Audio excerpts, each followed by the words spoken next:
আমি এসেছিলাম বাঁকুড়া বিষ্ণুপুরের পাঁচমোড়া গ্রামে। তো এখানে আমি অ্যাকচুয়ালি ওই পোড়ামাটির যে কাজগুলো হয় সেগুলো দেখার জন্য এসেছিলাম। তো এখানে আমার সাথে সাক্ষাৎ হয়ে গেল সুভাষ সুভাষ কুমার মণ্ডল। ওনার সাথে উনি এই বাল ব্রহ্মচারী এই মতাদর্শের উপর ভিত্তি করে উনি কাজবাজ করেন। তো ওনার সাথে একটু আমি কথা বলে নিচ্ছি। এই হচ্ছে ওনার পতাকা। এখানে কি লেখা আছে? রাম নারায়ণ রাম অন্য চিন্তা মধ্যে অন্য চিন্তা আসবে। আচ্ছা, সন্তান দল না? আর এখানে কি আছে? একই জিনিস লেখা আছে। তো চলো তাহলে আমি একটু কথা বলে নিই। আমার নাম সুভাষ কুমার মণ্ডল। আমি হজলানপুরে আমার বাড়ি। আমি ঠাকুর বালক ব্রহ্মচারীর শিষ্য। এই ঠাকুর বালক ব্রহ্মচারীর মতাদর্শের উপর কিছু কথা বলতে চাই। উনি বলতে চাইছেন যে ধীরে জাতি মহা প্রত্যেক করে ধর্ম, যাহা ধারণ করে তাই ধর্ম। তাহলে আমার শরীর থেকে ধারণ করে হচ্ছে অন্ন, শিক্ষা, বাসস্থান।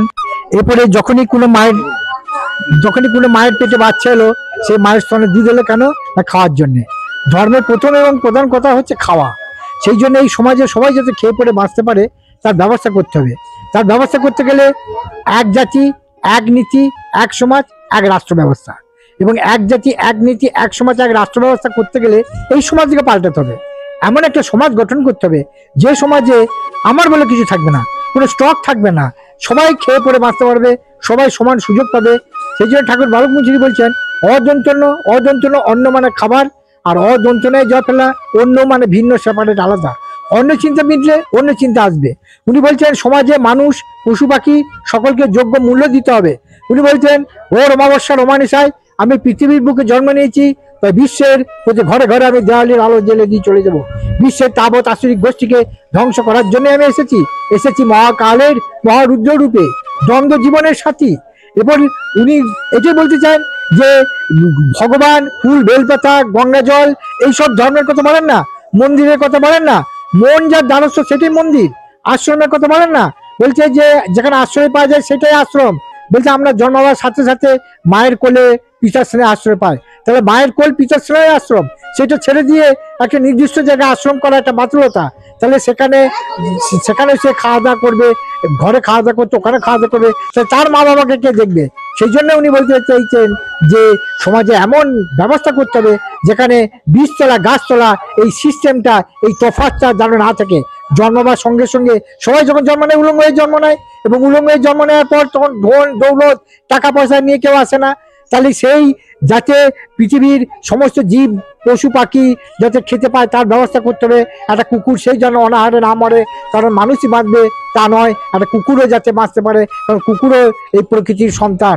তা সেই জন্যে উনি বলছেন যে সমাজ ব্যবস্থাকে যদি পাল্টাতে হয় তাহলে তারপরে যখন সমাজ ব্যবস্থা গঠন করা হবে, যখন কনস্ট্রাকশন হবে, তখন একটা উপযুক্ত নেতার প্রয়োজন, যে নেতার গোটা বিশ্বের নেতৃত্ব দিতে পারে, সেরকম একটা দেশপ্রেমিক, সেরকম যার ব্যাকগ্রাউন্ড, সেটা হচ্ছে নেতাজি সুভাষচন্দ্র বসু। অনেকে বলে নেতাজি মারা গেছে, তা নয়। কেউ একটা ওয়ান পিস অফ পেপার দেখাতে না আসবে যার সাপোক্ষে প্রমাণ হবে যে নেতাজি মারা গেছে। বিজেপি সরকারের আমলে যখন অটল বিহারী বাজপেয়ী প্রধানমন্ত্রী ছিলেন, তখন মরণোত্তর ভারতরত্ন দেওয়ার একটা প্রস্তাব উঠেছিল। সঙ্গে সঙ্গে কেস হয়, সুপ্রিম কোর্ট বলে যে তুমি কি করে জানলে যে নেতাজি মারা গেছে? সেই জন্য জাস্টিস মনোজ মুখার্জিকে নিয়ে একটা কমিশন গঠন করে। সেই ভাইটাল কয়েকটা পয়েন্ট দিয়ে যায়। তার প্রথম পয়েন্ট দেওয়া হয় যে নেতাজি কি মৃত না জীবিত। যদি মৃত হয় তাহলে কবে, কোথায় সে মারা গেছে। তার ফলে আমাদের যে প্রচার হয়েছিল যে 1945 সালে 8ই আগস্ট, তার কদিন পর জাপান থেকে বলেছিল যে নেতাজি মারা গেছে, কিন্তু তাই বিমানবন্দরে সেখানে গিয়ে দেখেছে কোনো বিমান দুর্ঘটনা হয় না। তাহলে হয়তো বলবে যে নেতাজি এখন বেরোচ্ছে না কেন? না, এখন বেরোলে রাষ্ট্রসংঘের আইনে তিনি আটক পড়ে যাবেন। ওয়ার প্রিজনার হিসেবে তার নাম আছে। আর একটা তৃতীয় বিশ্বযুদ্ধ হবে, তারপর নেতাজি বেরোবে, দিয়ে এমন একটা সমাজ গঠন করা হবে যে সমাজে আমার বলে কিছু থাকবে না, আমাদের, আর সবাই যাতে সমান সুযোগ পায়। তার জন্য ঠাকুর বালক ব্রহ্মচারী রাম ও নারায়ণ রাম নাম দিয়েছেন। সেই বাঁকুড়া ধলডাঙ্গায় 1421 সালের 1 বৈশাখ থেকে ননস্টপ নিরবিচ্ছিন্ন অবিরাম রাম ও নারায়ণ রাম নাম চলছে। আপনারা ওখানে যেতে পারেন, যে রাম ও নারায়ণ রাম নামে সামিল হতে পারেন। আমার নাম সুভাষ কুমার মণ্ডল। সবার হোক মঙ্গল। এখানেই রাখছি। আচ্ছা, আপনি তাহলে এখানে কোথায় থাকছেন? আমি হজরতপুরে আমার বাড়ি। আমি এখানে এসছি, এরপর ধলডাঙ্গা যাবো।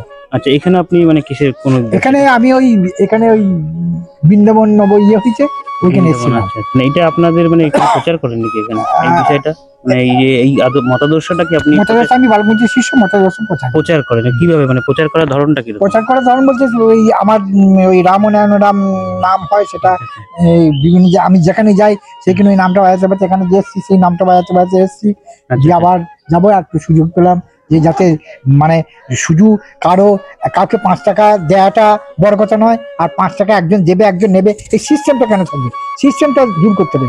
সেই সিস্টেম দূর করতে গেলে আনাচে কানাচে প্রচার দরকার, জনচেতনা দরকার, সেই উদ্দেশ্যে এটা।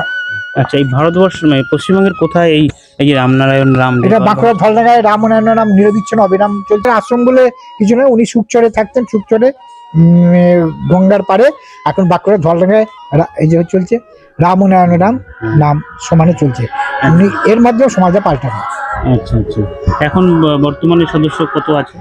বালকমঞ্চে 5 কোটির উপর শিষ্য। 5 কোটির উপর শিষ্য। আচ্ছা আচ্ছা, আপনাদের কি কোনো রকম প্রোগ্রাম, মানে এটা কি মানে কখন হয় প্রোগ্রাম? বিভিন্ন প্রোগ্রাম, পয়লা বৈশাখ বাঁকুড়া ধলডাঙ্গায় বিশাল অনুষ্ঠান হয়। প্রোগ্রাম হয় কলকাতার দিকে কোথাও হয় না? কলকাতা থেকে বিভিন্ন আছে, তারা বলতে পারবে, আমরা তো আচ্ছা, বাঁকুড়া আপনি জেলা। এই বাঁকুড়া ডিস্ট্রিক্টের মধ্যে আছেন? হ্যাঁ, তা পয়লা বৈশাখ ওখানে আসবে, পয়লা বৈশাখ বিশাল অনুষ্ঠান হয়।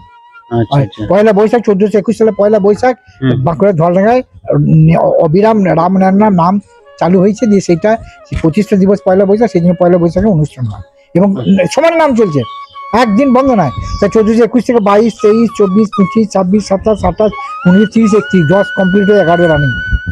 আচ্ছা আচ্ছা, বন্ধুরা খুব ভালো লাগলো ওনার সাথে কথা বলে। উনি তো বললেন যে এই মতাদর্শের উনি যেটা প্রচার করেন এবং সেটা উনি অনেক গুছিয়েই বলেছেন। তো বন্ধুরা কেমন লাগে জানাবে, আর দাদার যে এই ভিডিওটা বা এই প্রচারের যে প্রচার যিনি করলেন সেটাকে একটু শেয়ার করে দেবে আর কমেন্ট করবে।